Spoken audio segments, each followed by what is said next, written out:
pang tinatapakan, kailangan ng malaman ng lahat sa ating bawat syudad. Tungkol sa ating kalikasan ng tirahan ng tahanan, kahit sino, kahit anong edad, upang maipagpatuloy ang kabuhayan ng mundo. Alay ko ang katotohanan ng hubad. Sa magitan ng kanta, aking itutula ang mga salitang nilalahad sa aking bansa. Mag-uumpisa sa ating kalikasan, kung saan matatagpuan ang ligas na kayamanan. Dapat nating alagaan at huwag nating pabayaan, dahil dito nakasalalay ang ating kinabukasan. Tingnan na mabuti ang ating kagubatan, na dahan-dahang napapawasan dahil di na pagtutunan ng pansin. Pansinin ang mga tanim, isang mga bagay na kailangan kong ampahin na kalahin. Imbis na patubuhin, ito ay susunugin. Sabihin mo nga sa akin bakit to'y aaksayahin. Imbis na gamitin sa tamang paraan at anihin, akitin ng inyong puso ay nais kong abutin. Saan naman umpisahan ng andukain, kalikasan na sahin, magtanim ng puno na nagsisilbing nilim. Siya nagbibigay hangin, buhay ang kapalit natin kung hindi to susundin.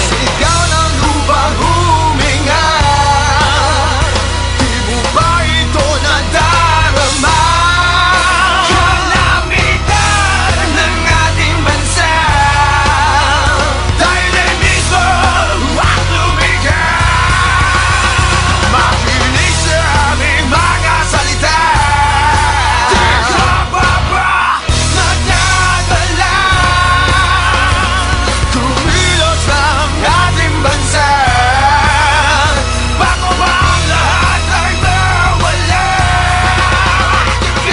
Saan daan kung ba saan ang mga kalsadang gawa sa baril at tiga ng mga haring lasing sa hawak nilang kapangyarihan. Tinanggalan ang karapatan maging tao ako. Ito ang sugalan, negosyo tayo. Ang mga piyon na nakapusta dito, lupa daw kasi ang kabalan sa bawat ulo. Bumagsak, mas mahalaga ang palasyo mo kesa sa bigas at mga sumula naman. Edukasyon at gamot para sa duta, next time na lang. Mga sakiminangkin, mga yamang hindi na ang pasaangas sa taas. Bawal maglaro ang mga bata sa labas, nasusunog ang syudad.